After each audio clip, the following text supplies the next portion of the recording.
Character is the heart of all stories. I don't care if you're writing science fiction, fantasy, horror, or mainstream story, literary fiction, mystery novel, historical fiction. It's all about the people who inhabit it. It's all about the characters.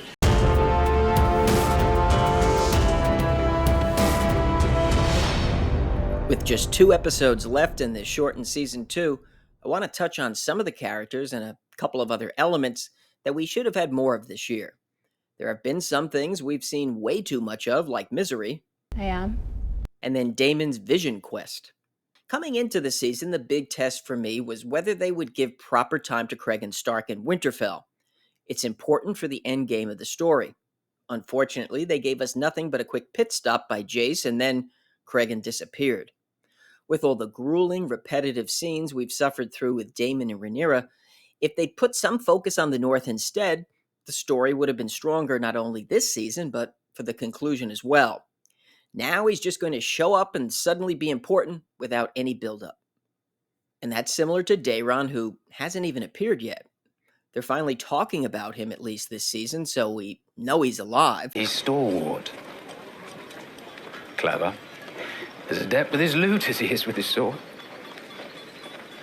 And a feature in the fancies of many a young lady, I'll wager. He's kind. We also had Maelor, Aegon, and Helena's other son completely cut out of the story. His presence would have made the blood and cheese scene even more tense and tragic. In his blog, George R. R. Martin called him Maelor the Missing. And yeah, Martin isn't happy with the path the show's taken, but that topic is for another day. To finish up on Daeron, it's a bad decision to not include one of Alicent and Viserys' children 2 seasons into the show. And here's the perfect way they could have introduced him. When Otto leaves King's Landing, have him spend time with Daeron.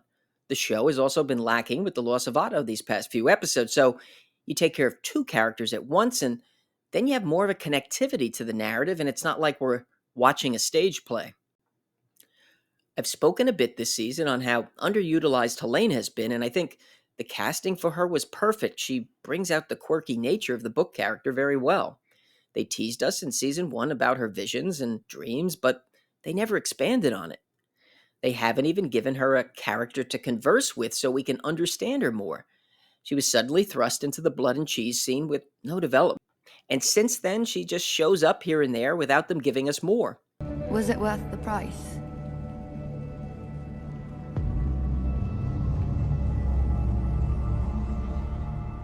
While Cregan, Daeron, Helena, and the sudden disappearance of Otto are the main problems for me, I think they also could have done a little more with Corlys this season, too. It would have been good to have a scene with him and Rhaenyra after Rhaenys died, and then that would have made his return to her as Hand more meaningful. Also, if you eliminate this nonsense with Sea Smoke and brought Laenor back, it would have given Corlys much more on a personal level. I know the CGI is costly, but this is House of the Dragon, so I think we could have seen more of the dragons, too.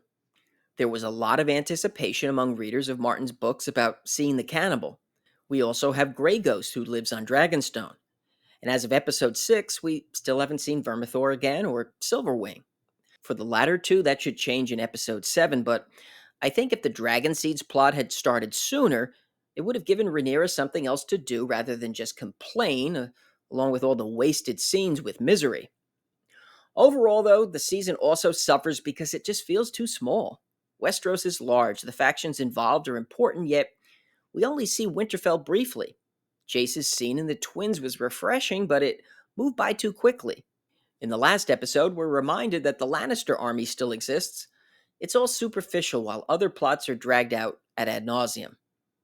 In the next episode, it'll be confirmed that an important book character has been completely cut from the show, but I'll wait to go into all of that when breaking down episode 7 next week.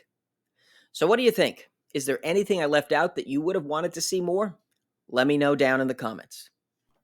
If you enjoyed this one, make sure to hit the like button. If you're interested in more on House of the Dragon and A Song of Ice and Fire, listen to Caraxes and subscribe. I want to thank everyone for watching, and I'll see you soon.